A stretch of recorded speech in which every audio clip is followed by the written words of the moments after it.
للہ والصلاة والسلام علی رسول اللہ واشہد ان لا الہ الا اللہ واشہد ان محمد عبدہ ورسولہ اما بعد۔ صحابہ کرام کی زندگی سے دو مثالیں میں آپ کے سامنے پیش کرنا چاہتا ہوں، جن سے پتہ چلتا ہے کہ صحابہ کرام اللہ کے نبی علیہ السلام کی سنت سے، آپ کی حدیث سے کس قدر محبت رکھتے تھے، اور کبھی ان کے اندر اس طرح کی چیز پیدا ہو نہیں سکتی تھی کہ آپ کے فرمان کی مخالفت کریں۔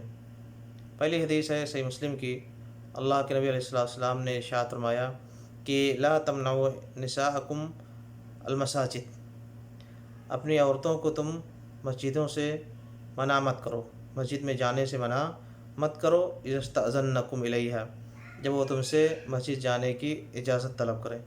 عبداللہ بن عمر رضی اللہ عنہ نے یہ حدیث بیان کی جب، تو ان کے بیٹے بلال یہ حدیث سن رہے تھے، انہوں نے کہا کہ لنمنعنہن، ہم تو ضرور ان کو منع کریں گے، ہم تو مسجد نہیں جانے دیں گے۔ صحیح مسلم کی دوسری روایت میں انہوں نے اپنی طرف سے ایک عقلی دلیل بھی دی کہ کہیں ایسا نہ ہو کہ اس چیز کو وہ فساد کا ذریعہ بنا لیں، لہذا ہم اپنی عورتوں کو مسجد نہیں جانے دیں گے۔ تو عبداللہ بن عمر اپنے بیٹے کی طرف متوجہ ہوئے، فصبہ صبا سیئا لم ارا او لم اسمع صبہ مثلہ قط۔ راوی کہتے ہیں کہ عبداللہ اپنے بیٹے بلال کی طرف متوجہ ہوئے اور اس قدر برا بھلا کہا،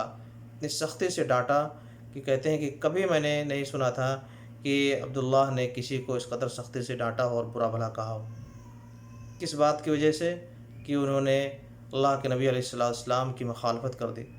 آپ نبی علیہ السلام کی حدیث بیان فرما رہے ہیں کہ آپ نے فرمایا ہے کہ جب تمہاری عورتیں مسجد جانے کی تم سے اجازت طلب کریں تو ان کو منع مت کرو، اور ان کے بیٹے نے یہ جسارت کیسے کر لی کہ کہہ دیا کہ ہم منع کریں گے، لہذا اپنے بیٹے کے اوپر اس قدر غصہ ہوئے۔ مسند احمد کی روایت میں یہاں تک ہے کہ ان سے کہا کہ اب میں تم سے بات نہیں کروں گا، یعنی اپنے بیٹے سے بات کرنا بند کر دیا۔ مسند طیالسی کی روایت میں یہاں تک ہے کہ اپنے بیٹے کو ایک ہاتھ لگایا اور برا بھلا بہت کہا۔ تو دیکھیں یہ کس قدر سنت سے اور حدیث سے، اللہ کے نبی علیہ السلام کے فرمان کی محبت کی دلیل ہے کہ اس کے برخلاف کوئی چیز سننا پسند نہیں کرنا چاہتے ہیں، اگرچہ سامنے والا اپنی عقلی دلیل بھی پیش کر رہا ہو کہ کہیں ایسا نہ ہو کہ عورتیں اس چیز کو مسجد جانے کو فساد کا اور خرافات کا ذریعہ بنا لیں، لیکن ان سب چیزوں کی کوئی حیثیت نہیں اس عقلی دلیل کی، جبکہ اللہ کے نبی علیہ السلام کا یہ واضح فرمان موجود ہے کہ آپ نے فرمایا کہ اپنی عورتوں کو مسجد جانے سے منع مت کرو۔ یہ صحیح مسلم کی حدیث ہے۔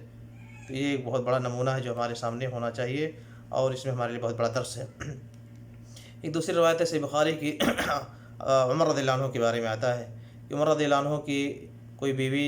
اللہ کے نبی علیہ السلام کے پاس مسجد میں، عمر رضی اللہ عنہ کی کوئی بیوی مسجد نبوی جایا کرتی تھی نماز پڑھنے کے لیے، فجر کی نماز اور عشاء کی نماز، یعنی فجر اور عشاء کی نماز وہ جا کر کے جماعت کے ساتھ پڑھا کرتی تھی مسجد میں۔ تو کسی نے ان سے کہا کہ آپ کیوں مسجد میں جا کر کے نماز پڑھتی ہیں جبکہ عمر رضی اللہ عنہ اس کو ناپسند فرماتے ہیں؟ تو ان کی بیوی نے کہا کہ عمر کو ناپسند ہے، اگر ان کو ناپسند ہے تو وہ مجھے منع کر دیں، میں نہیں جاؤں گی۔ اگر ان کو ناپسند ہے تو وہ مجھے منع کر دیں، میں نہیں جاؤں گی نماز پڑھنے۔ تو راوی نے کہا، انہوں نے جنہوں نے ان سے کہا تھا انہوں نے کہا کہ عمر منع نہیں کر سکتے ہیں، عمر کی جسارت نہیں ہے کہ تم کو منع کر دیں، کیونکہ اللہ کے نبی علیہ السلام کی حدیث ہے کہ آپ نے فرمایا ہے لا تمنعوا اماء اللہ مساجد اللہ۔ اللہ تعالیٰ، اللہ کے نبی علیہ السلام کی حدیث سے آپ نے منع فرمایا ہے کہ کوئی بھی عورت اللہ کی بندی اگر مسجد جانے کی اجازت طلب کرے تو اس کو منع نہ کیا جائے۔ حدیث موجود ہے، عمر چاہتے ہیں کہ ان کی بیوی گھر پہ نماز پڑھے، لیکن ان کی ہمت نہیں ہے کہ وہ منع کر دیں، کیونکہ نبی علیہ السلام کی حدیث موجود ہے۔ جب حدیث موجود ہے تو ناپسند دل میں اگرچہ ناپسند کرتے ہو کہ ان کی بیوی مسجد جا رہی ہے، نہ جاتی تو اچھا ہوتا، لیکن یہ کہ اللہ کے نبی علیہ السلام کی کلام کی، آپ کے فرمان کی، آپ کی حدیث کی مخالفت نہیں کر سکتے ہیں، کیونکہ حدیث ہے۔ لہٰذا میرے بھائیو یہ دو ایسے نمونے ہیں، اور بہت سارے نمونے ہیں، لیکن مختصر جاننا چاہیے ان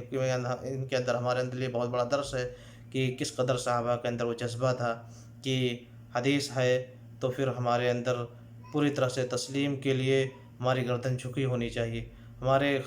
تسلیم کے لیے ہمارا سر خم ہونا چاہیے کہ اللہ کے نبی علیہ السلام کی حدیث سے میں کیا کر سکتا ہوں،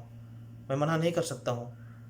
جیسے کہ اس طرح کی بہت سارے لوگوں کے سامنے جب حدیثیں بیان کی جاتی ہیں تو آدمی یہی کہہ کے حجت پکڑ لیتا ہے کہ بھائی ہمارا مسلک تو یہ ہم کہ میں کیا کروں. بھائی آپ کا مسلک اللہ کے نبی علیہ السلام کی حدیث سے بڑھ کر کے نہیں ہو سکتا ہے. کسی کی بات اللہ کے نبی علیہ السلام کی حدیث سے بڑھ کر کے نہیں ہو سکتی ہے. کوئی بھی کہہ سکتا. بہت سارے لوگ اس طرح کے دل میں یار ہمارے یہاں کی عادت ایسی ہے، ہمارے خاندان کی عادت ایسی ہے، ہمارے یہاں کے لوگ اسی طرح کے متعود ہو چکے ہیں، میں کیا کر سکتا ہوں. آدمی کو چاہیے کہ دیکھیں اللہ کے نبی علیہ السلام سے بڑھ کر کے کوئی نہیں ہو سکتا ہے. جہاں اللہ کے نبی علیہ السلام کے فرمان کی آپ کی حدیث کی مخالفت لازم آئے وہاں آدمی کو چاہیے کہ ساری بندشوں کو توڑ دے لیکن اپنے نبی کی مخالفت نہ کریے. جذبہ ہمارے اندر ہونا چاہیے. اللہ تعالیٰ اس کی توفیق عطا فرمائے.